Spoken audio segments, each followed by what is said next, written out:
1 Peter chapter 1 verses 1 to 3 to 4. Ito pang nasumpungan ko.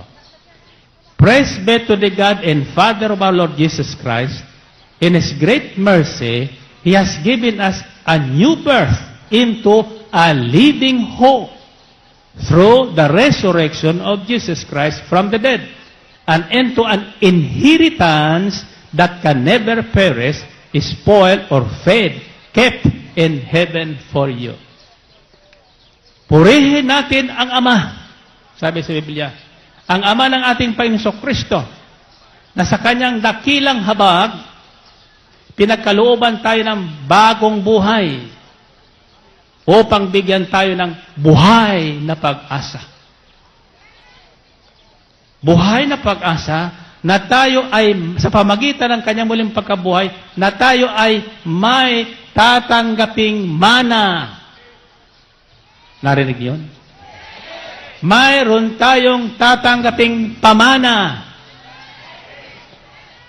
na natatago at iniingatan ng Diyos Ama sa kanyang kaharian. Isang pamanang hindi mapapanis, iniingatan ng Diyos Ama sa kanyang kaharian. Isang pamanang hindi mapapanis. Isang pamanang hindi mauubos. Kaya sinabi ni San Pablo, "In my God shall supply all your needs according to His riches in glory by Christ Jesus the Lord." Purihin natin si Jesus. My God shall supply all my needs according to His... Dito, sandwich lang. Doon iba. Ibang klaseng sandwich ang inihanda ng Panginoon sa atin doon. Believe me, it's going to happen. I know, and that is my faith. Lahat kayo, hindi lang kayo pagagalingin ngayon. Hindi lang kayo pagpapalain ngayon. Bibigyan kayo ng inyong sariling silid sa paraiso ni Kristo Jesus nating Panginoon.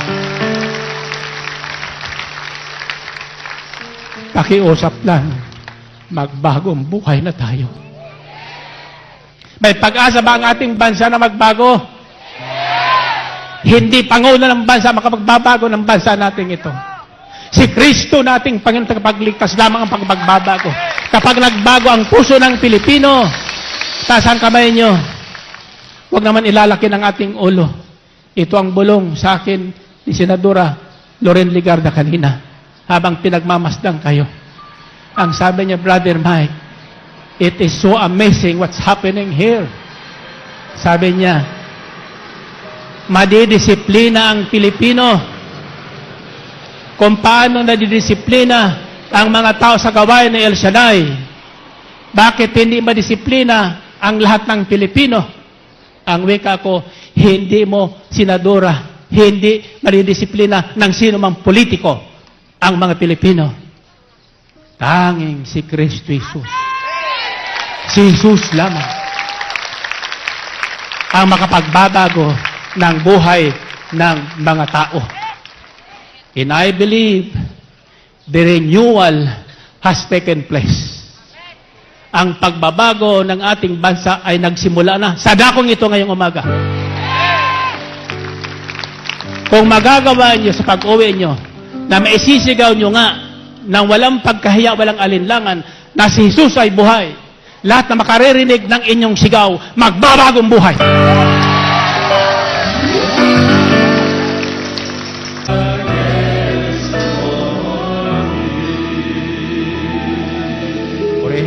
Purihin ang Panginoon.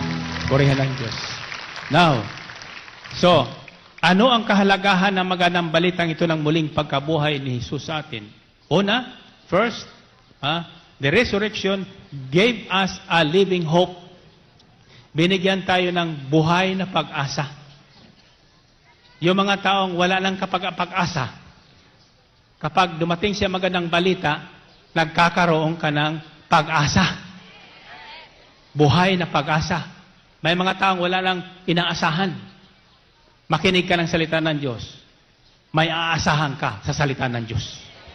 Sapagkat ang salita ng Diyos ay maaasahan. Bakit maaasahan? Kahit patay, binubuhay. Narinig niyo yun? Maaasahan ang salita ng Diyos sapagkat kahit patay, binubuhay.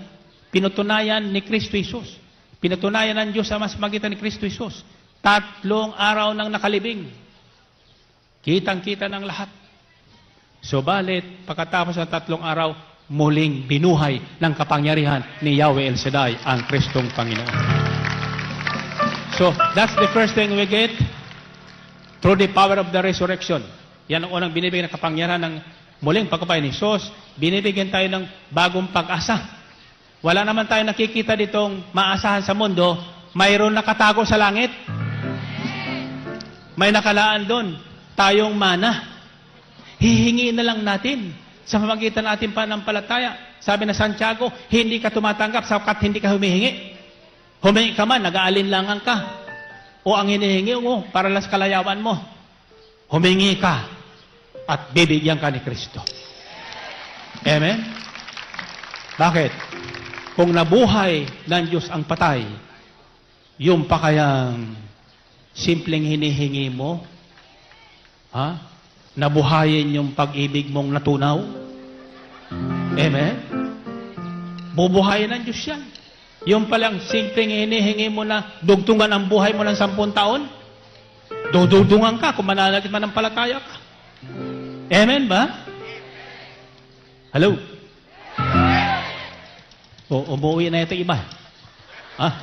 Sino gustong umuwi na? Second, according to Acts chapter 24, verses 10 to 16, pakinggan nyo ito, para ngayon, pag uwiin nyo, may buhay kayo. Para pag uwiin nyo, may kapangyarihan kayo. Unang iuwi nyo ngayon, buhay na pag-asa. Sabi sa Biblia, tayo'y may pananalig at panampalataya kung naniniwala tayong darating yung inaasahan natin. May inaasahan ba kayo? Yan ang unang binibigay ng salita ng Diyos. Nagbibigay pag-asa. Kaya umasa kayo. Huwag kayo umasa kay Brother Mike. Umasa kayo sa Diyos. Amen?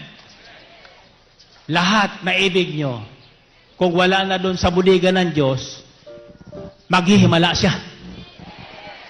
Para lang maibigay sa inyo. Ito ang Diyos ng Panginoong Kristo. Ito ang Diyos ni Brother Mike. Ito ang Diyos nating lahat. Purihin natin ang Panginoon. Purihin ang Diyos. Tasa kamay niyo. Before I forget, ang sabi, tandaan niyo to, ang sabi ng Panginoon Kristo kay Maria Magdalena, you go to my brothers, tell them that I have not returned to my Father, in that I am returning to my Father, who is also your Father. Babalik ako sa aking Ama, na inyo ring Ama.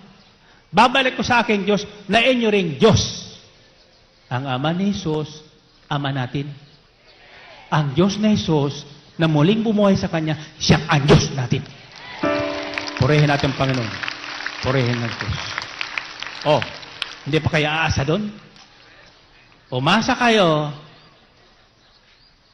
lahat na hiniling nyo, hindi daraan ang 1 linggo. Makikita ninyo. Hindi pa maka-amen. Paano makikita yan? Second, according to Acts chapter 24, verse 10-16, when the governor motioned for him to speak, Paul replied. Hinarap San Pablo sa paglilitis sa gobernador. Kasi akala nga nila nahihibang na eh. I know that for a number of years, and Paul replied, when the governor motioned for him to speak, Paul replied, I know that for a number of years you have been a judge over this nation, so I gladly make my defense. You can easily verify that no more than 12 days ago, I went up to Jerusalem to worship. My accusers did not find me arguing with anyone at the temple or stirring up a crowd in the synagogues or anywhere else in the city. And they cannot prove to you the charges they are now making against me. However, I admit that I worship the God of our fathers as a follower of the way. The way. Ang tawag ng Kristyanismo noon, the way, ang daan. I admit that I worship the God of our fathers as follower of the way. Sabi ni Pablo, hindi mapatunayan man ako sa akin yan, bibintang sa akin na sinisira ko yung ating paniniwala. Wala akong sinasabi laban dyan. Pero ako niya, aaminin ko na ako niya ay sumamba sa Diyos natin bilang kasamahan ng mga taong tinatawag na ang daan ni Kristo, the way, na ngayon ang tawag ay mga Kristiyano. They are now making, the charges they are now making against me, however, I admit that I worship the God of our fathers as the follower of the way, which they call a sect. Tawag nila sekta. I believe everything that agrees with the law, and that is written in the prophets, and I have the same hope in God as this man, that there will be a resurrection of both the righteous and the wicked. So I strive always to keep my conscience clear before God and man. O ang sabi ni Pablo in defense sa kanya mga nagbibintang sa kanya, sabi niya, oo nga, galing ko sinagoga, 10 days ako. Sumamba ako doon. Pero wala kasi yung kanilang bintang sa akin na ako'y nagngangaral para magkaroon ng pag-aaklas sa ating relihiyon, hindi ko ginawa yon. Pero aminin ko sa inyo, ako'y sumamba sa Diyos ni Kristo. Na ating Diyos. Ayon sa pinangangaral ng mga tagasunod ni Kristo. Inamin niya. Sapagkat ako niya ay tulad nila umaasang may buhay na walang hanggan. At muling bubuhayin ng Diyos ang mga namatay, maging makasalanan o yaong mga mabuti. Bubuhayin muli ng Panginoon. Iyan ang sabi ni Pablo. Inamin niya. Sabi niya and I have the same hope in God as this man, that there will be a resurrection of both the righteous and the wicked.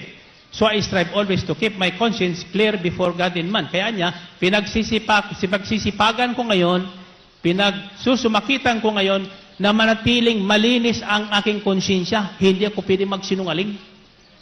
Sapagkat gusto ko rin matulad sa kanila na pagdating ni Jesus, muli silang babangunin. Muli silang bubuhayin. Kaya ang muling pagkabuhay ni Jesus ay nagbibigay sa atin ng pag-asa at kapangyarihan na kung paanong binuhay muli si Jesus ni El Shaddai sa kanyang kapangyarihan, tayo rin ay kanyang muling bubuhayin. Purihin natin ang Panginoon. Purihin ng Diyos. Palakpak na yan, buhay na yan. Amen ba? Third, according to John chapter 5, verse 24-25. O, makinig na kayo dito. Lagay ang kamay niya sa ulo. I tell you the truth, Jesus said. Whoever hears my word and believes him who sent me has eternal life and will not be condemned. He has crossed over from death to life. I tell you the truth, a time is coming and has now come when the dead will hear the voice of the Son of God, and those who hear will live. Sabi ng Panginoon, sinasabi ko sa inyo ang katotohanan na lahat na makikinig sa aking salita at mananalig dito at sa nagsugo sa akin ay magkakaroon ng buhay na walang hanggan. Hindi lang mahabang buhay, kundi buhay na walang hanggan. Narinig yun? Kaya, huwag na tayo magrereklamo pag tayo nagkakasakit o tumatanda, talagang darating tayo doon. Ang isipan at puso nyo, doon nyo dalhin sa buhay na walang hanggan. Pag iyon ang ating tinutuunan, ating isipan, hindi nyo mararamdaman ang pagtanda nyo. Tingnan si Brother Mike. Si Tinta na ang tuhod, 16 lang. Bakit? Hindi ko iniisip na matanda na ako. Sino bang tatanda, no? Sabi nila, ikaw, Brother Mike, ba't di ka tumatanda? Ba't mo gustong patandain ako? Ha? Basta ako hindi tatanda. Nananalig ako dyan eh. Di ba? Sinabi ni Jesus yan eh. Hindi lang mahabang buhay ang aking hinihingi eh. Buhay na walang hanggan. Purihin natin ang Panginoon. Purihin ng Diyos. At darating ang sandali, sabi ni Jesus, At ngayon na ang sandaling yon na maririnig nyo ang tinig ng anak ng Diyos. Ang manalig at manampalataya sa tinig na ito ay tatawid na ngayon. Tatawid na o lilipat na. Buhat sa kamatayan, tungo sa buhay na walang hanggan. Taas sa kamay niyo. Tatanungin kayo, sino ang ibig ngayong umagang tumawid na? Buhat sa kamatayan, tungo sa buhay na walang hanggan. Umikot ng 3.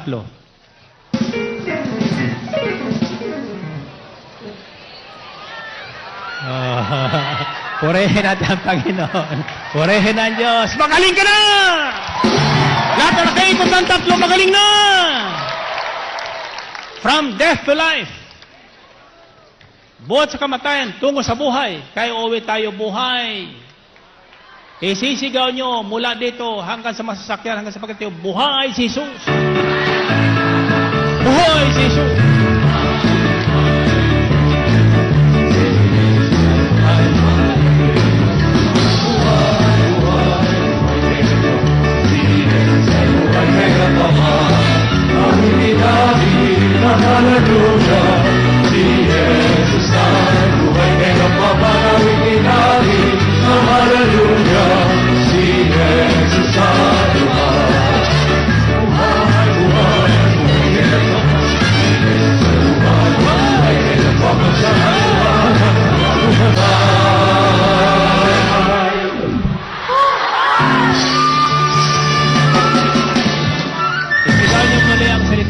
Buhay si Jesus.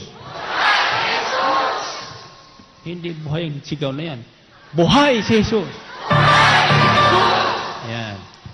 Gawin nyo yan, ha? Pagsakayin nyo sa jeep, pagbaba nyo, pagdating nyo sa bahay, sa mga kapitbahay nyo, isisigaw nyo yan. Tapos, yung kapitbahay nyo, pag narinig kayo, bigyan nyo ng isang sandwich. Narinig yan? Amen ba? Tapos, yung mga tao nagtatawa sa inyo, isigaw nyo rin yan. Buhay si Jesus. Tapos, bigyan nyo ng isang sandwich. Ha? Maniwala kayo, sa isang Sabado, kasama nyo sila papunta dito. Purihin natin ang Panginoon. Purihin ng Diyos. Maniwala ba kayo? Okay. Pakinggan nyo ito, sapagkat ito ang kapangyarihan na tatagalan nyo pag-uwi. Hindi na papatay-patay. Itong pang-apat, makinig na po tayo dito. Darating talaga ito. Fourth, this is what the resurrection power is doing to us. According to John chapter 5, verses 29 and following, Jesus said, verses 25-29, Jesus said, do not be amazed at this. Huwag niya kayong magtataka tungkol sa bagay na ito. For a time is coming. May takdang panahon na darating when all who are in their graves, yung lahat na natulog na at inilagay sa kahon, inilagay sa ataol, at ibinaon sa ilalim ng lupa. Ito yan, ibig sabihin ito, pakinggan nyo ito, ha? Do not be amazed at this, for a time is coming when all who are in their graves, yung mga doon sa libingan, will hear His voice and come out.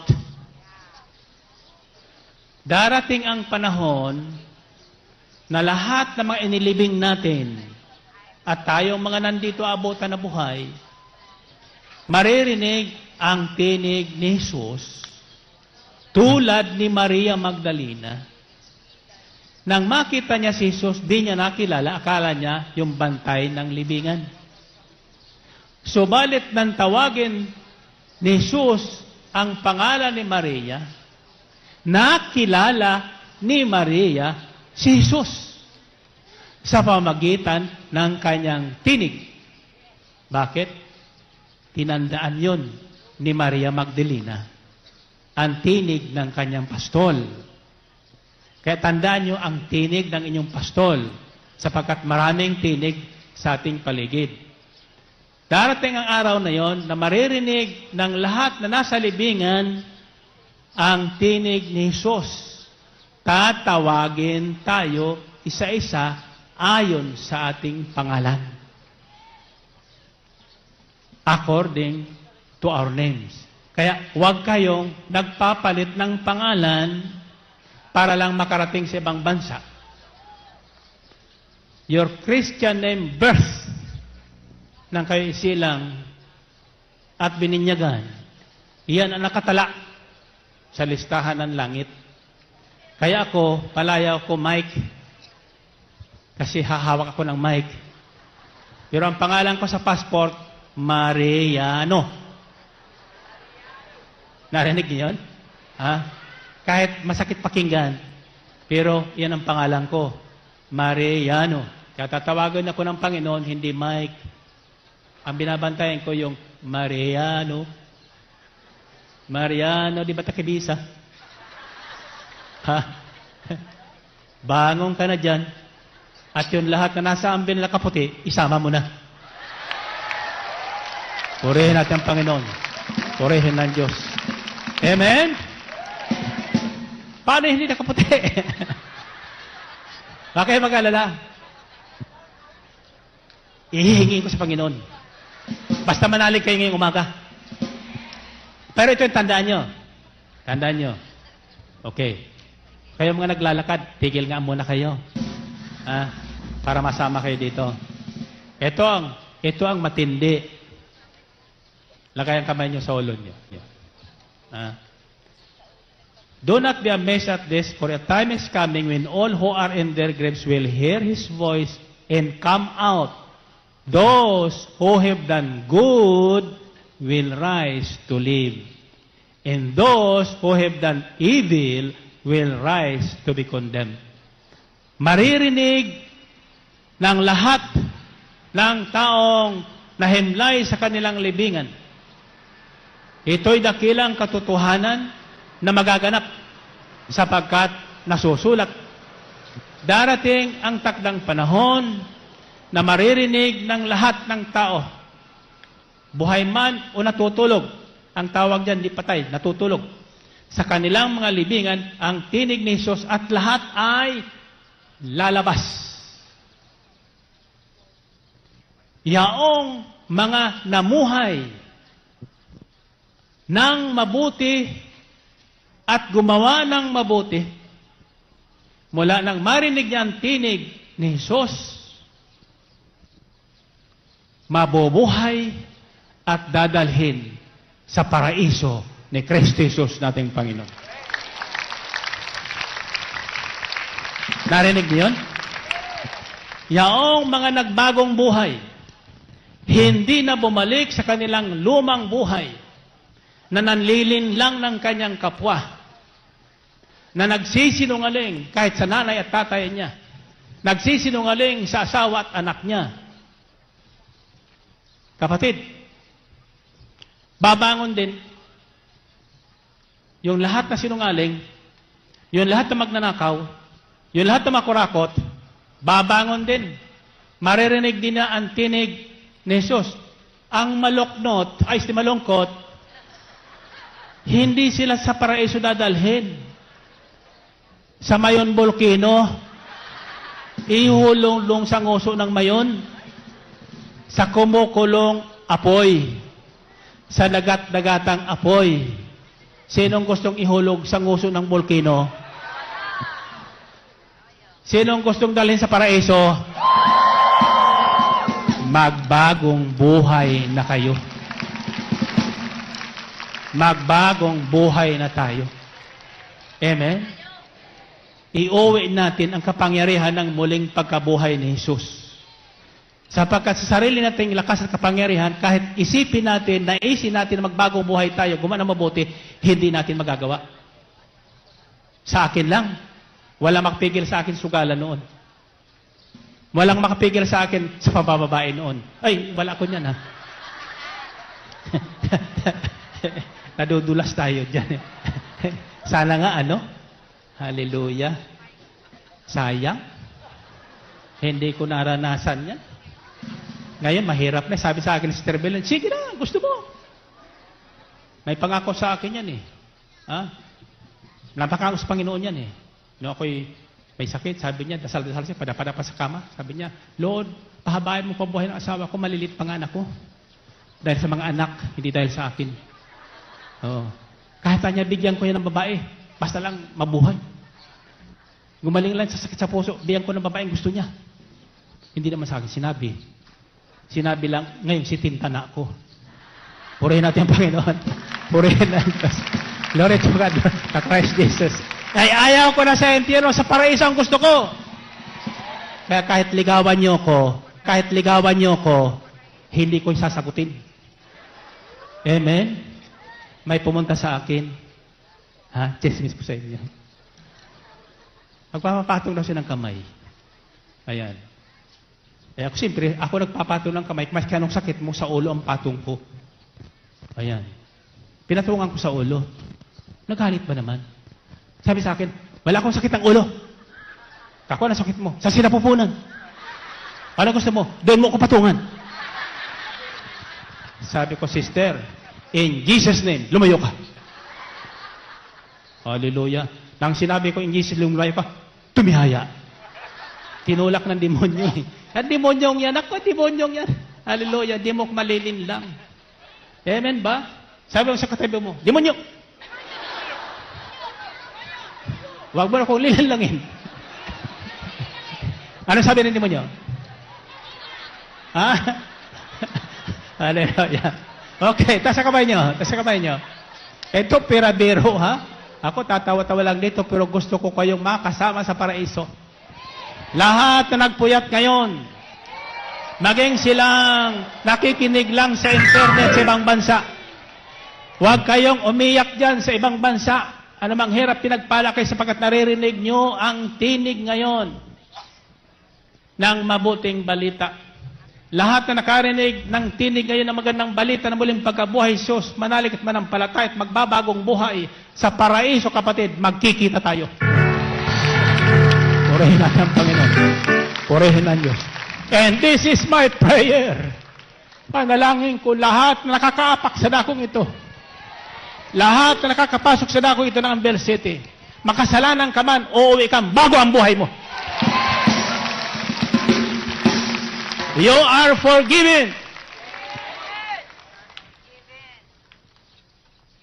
Hindi lang tayo basta pinatawad. Hindi tayo basta niligtas. Binigyan tayo ng malaking pag-asa. Buhay na pag-asa. At hinahandaan tayo ng ating mamanahin sa karian ng ating Ama. Purihin natin si Jesus. At darating ang araw na yan. The day is coming and this will happen. I tell you the truth. Very soon. The signs are there. You're coming here by the hundreds of thousands. It's the signs of the times. Ang gawain ito ay isang palatandaan ng panahon na tinitipon na ni Jesus ang lahat na dadalhin niya sa paraiso. Lahat na tutugon sa kanyang panawagan, mananalig at manampalataya at magbabagong buhay. Paraiso, kapatid, doon tayo magpopuri walang hanggan. In paradise, we will sing together, worship Him, face to face. I will see that face of Christ. You will see that face of Christ.